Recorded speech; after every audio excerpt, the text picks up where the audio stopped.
We got another call? Yeah. Okay then, let's go back to the phone lines, Ring. Welcome to Honest Opinion, keeping it real, making it happen. What say you, caller? Good morning. I just wanted to say, first of all, for thanking Brother Frank Riddick for his work and his leadership in caring and total award for his community, and those that supported him, Brother Sam Kinsey, yourself, and Sister Michelle Patty. A small group of people, Sister Reverend Lane, that was focused and committed. And unfortunately, it should have been more of our people in our community, but we have to give credit to Brother Frank Riddick for his courage. This is what I want to say. If we are serious about moving forward as a people, and living in the memory of Brother Garvey, Patrice Lumumba, and Nkrumah, let's stop this hyphenation. We know we was born in America, but we are Africans first. We are African. People in China don't look like us. People that look like us come from the continent. That's number one.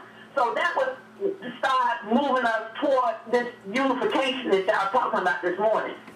Unfortunately, just like the brother stated, those that want to rob Africa of its human resources that brought us here is the same group of people that is constantly stealing the natural resources from Africa and getting a pass with it because the confusion of capitalism, people chasing their resources, they come from Africa, even what we consider the black middle class disconnect from the continual struggle. See, that we got a continual struggle. And so people are going into Africa now, trying to not out the goodness of its heart because they see something that it can use. They want to be in front of. All right, Connie, you hit it right on the head. A mind first, and then unity in trying to, like y'all putting a laundry list of things that our people need, making sure that those that will move forward, they're doing it for the good of Africa first and its people. All right, thank you for the call. I want to go to Dr. One other thing I like to say is that, we're talking about one humanity, we're talking about one global thought, because all this is made possible by the unity of oneness. And this is what we really want to focus on. It can't be the disconnect that we'll be saying, because that's been our problem in the first place. All right-minded thinking people could join in and try to make this a better country, a better world for all humanity. All right, let's go to the phone line. Okay. All right, I want to go to you, Dr. Troutman. In the early 70s when we was black consciousness and African nationalism, how can we turn that spirit of loving Africa, I'm talking about us now as African Americans, now to get them to connect to Africa in terms of humanitarian causes, business causes, because we have a spirit that we love at. We dress like how you dress today. How can we get that back, Doctor? You know what I'm talking about. Kwanzaa, talking Swahili, taking Swahili names, and come on, talk to me, Doc. Yeah, of course I do know exactly what you mean. In my opinion, we didn't go far enough. We let the clock turn back on us. Yes. We were moving. I often tell people, the Harlem Renaissance in the 20s was not really a renaissance because there was only a select number of people who got advantage of what was available. That's right. The 60s and the 70s was a renaissance because when you walk down the street, everybody was giving you, power signs. We were brother and sister, not dude and dog and all this other. That's right. I don't want to get up on that. I got personal feelings about the words we use to call each other. The language, it reinforces who you are. If you constantly calling everybody a dog, why should you be surprised when they act like a dog? That's right. So we need to continue. We need to kind of turn back the clock, but moving forward in terms of focusing on the relationships. That yes, we are African people. In an interesting way, the use of the term African American is a step forward for us. It is. Because it defines us and connects us to the continent. That's right. Whereas before that, we didn't have words that we had this argument about who we are, who we were. Identity crisis. And we still have it. I mean, I don't know. I'd like to see us find a way to get back to, at least start by calling each other the right thing. Okay. Brothers and sisters is who we are. African people of African descent is who we are. Right. That means we have a connection to the continent, that historically we have a responsibility economically, politically, socially to be connected in lockstep with the continent. That's the way you save yourself. That's right. I agree with that. Let's go to the phone lines. You hit it on the head. Welcome to Honest Opinion, keeping it real, making it happen. What say you, caller? Yeah, I wanted to reiterate on what the guest mentioned about we lose connection on the way over from both sides. I believe the media played a big role in this concert. I remember as a boy, the only pictures or connection to Africa was Tarzan. That's right. Here it was a white boy who had a better connection, an education to the jungle, and animals therein. I also remember when black was beautiful, and then became a smack, and we became big lip, black, ugly, African booty scratchers. It's our own responsibility to teach self-love in our homes. That's right. I had to jump a friend of mine car, his battery was weak. And as I looked at the jumper cables, I noticed the black wire is on the negative pole. Most buildings on TV were black. Black has been categorized as evil, and now other people of color is joining this man-made category like the Muslims. So be careful with this outside influence. Make sure that you teach what is right inside your home. It all starts within the home. It starts with the youth. We had a show a few weeks about youth empowerment. You have a show about leadership. And leadership begins in the home. Leadership begins with the children therein.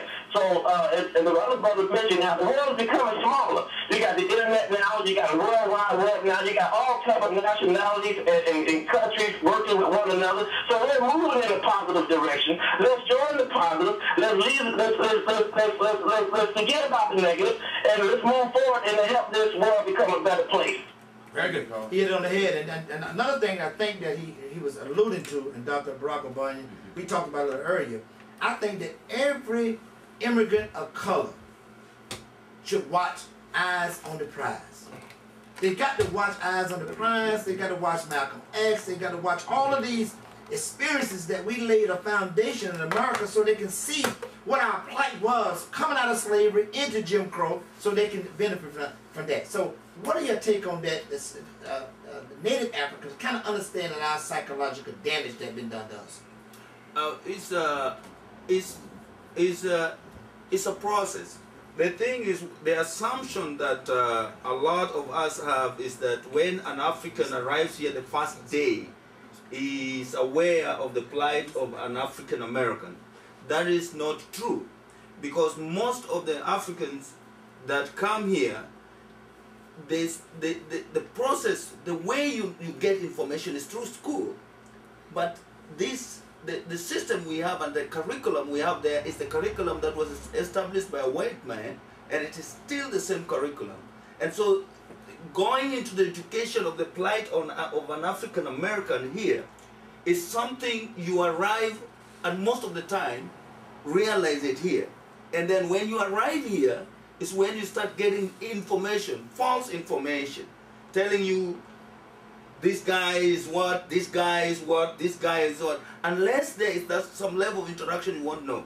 I gave you an example. Me, when I came here, the first person that accommodated me, I told you I came here with $100 in my pocket, which was finished the very day that I arrived.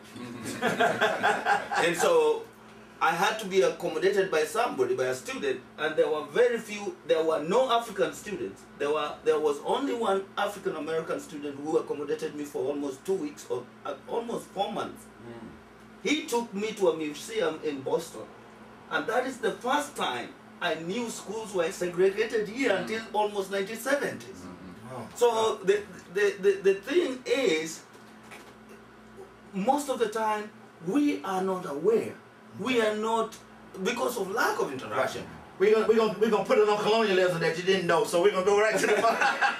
So we're gonna go to the phone line. Let's go to the phone lines because we're running out of time. Welcome to Honest Opinion. Keep it real, making it happen. What's in your caller? Make it brief. Good morning. Assalamu alaikum. Wa alaikum salam. What to ditto what Sister Connie Burton said in the last caller, and also commend her for being there in support of Councilman Frank Reddick.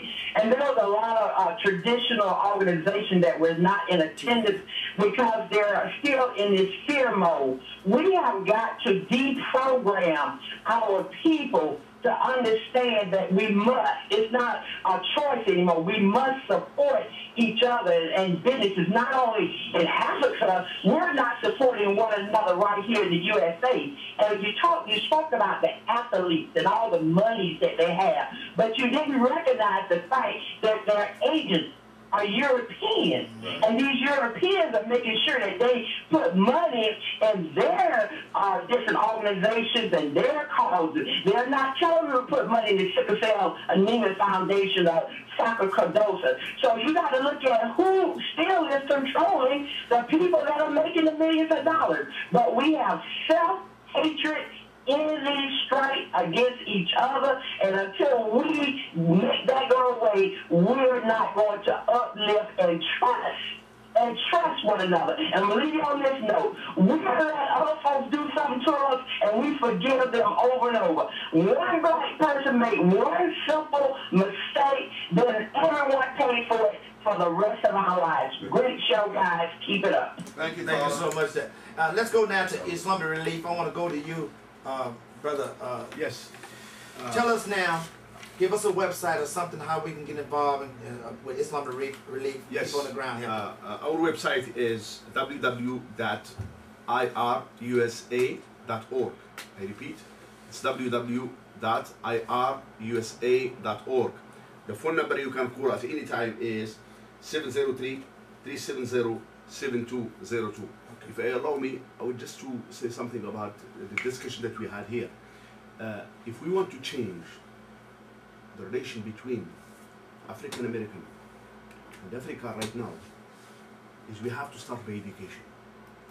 If there is no education at home, nothing will be changed. We have to revise our curriculum. That's right. As the professor said, yes, plays big role. But if the parents, they cannot talk about Africa to their kids at home, at least once a week, or at least once every 2 weeks, and bring some books from Africa within the African community itself. But talk about Africa, talk about the future of this continent, because we are talking about the internet, we are talking about the technology. I can tell you, I assure you, I was in Mali, especially in the North Mali, there is no radio. Forget about the internet. There is no radio.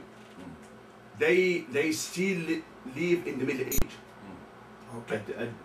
This is if I have an appeal, is this, please think about Africa, help us to help those who are in need. All right. Let's go right to the closing argument. Closing remark. We got a caller? Yeah. Oh, let's get to one caller. Caller, make it brief because we get ready to do our closing remarks. What on this opinion? Real quick, the leadership is responsible for leading, and if our young people is using terms that we don't like, let us lead and educate them.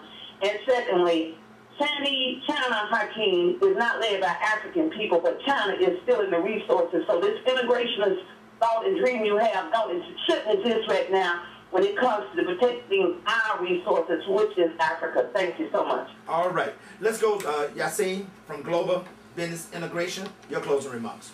Again, the website is www.gbiint.com. Closing remarks will be, we have to bridge the gap between us here in America and then our brothers and sisters back home in Africa. We have to become a little bit more aware, and we need to expose ourselves. And like the brother said earlier, become a little bit more conscious of the efforts that's in bridging that gap and becoming one people and sharing in the goal of becoming successful. And y'all say a lot of people not, computer literate can't get out the phone number. Yes, the phone number be 813-900-6370. Again, it's 813-900-6370. You want to get involved in import and export, want to start doing business in the Caribbean and the motherland, call 813-900-6370. Dr. Trotman, your closing remarks, and thank you for coming to the show.